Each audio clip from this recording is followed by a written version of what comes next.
ஆக்சுவலாக ஸ்டாட்டிஸ்டிக்ஸ் என்ன சொல்லுதுன்னு சொன்னால், ஒரு பெண் தன்னுடைய கணவர்கிட்ட 6 முறை மீண்டும் மீண்டும் போய் வாழ்றதுக்கு முயற்சி செய்கிறா சராசரியா அப்படின்னு சொல்லுது.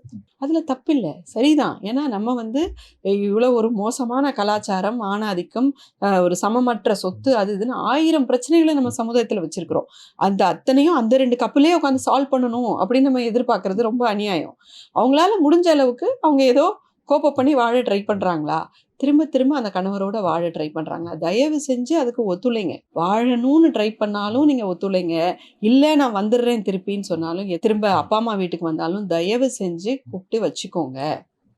அந்த பொண்ணு கல்விக்கும் வேலை வாய்ப்புக்கும் சொத்துக்கும் என்ன உண்டோ அவளை வந்து எப்படி ஸ்ட்ராங் பண்ணுறது அப்படிங்கிறதுக்கே தயவு செஞ்சு நீங்கள் முயற்சி பண்ணுங்கள்.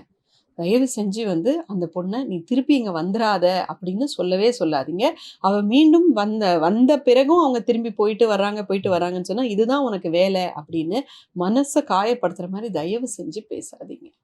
எத்தனை வாட்டி வந்தா போனான்னு அந்த பொண்ணுக்கு தெரியும். தெரிஞ்சுதான் அவள் போறா வர்றா. தயவு செஞ்சு அந்த பொண்ணு கூட நில்லுங்க. என்ன ஆனாலும் அந்த பொண்ணு கூட நில்லுங்க.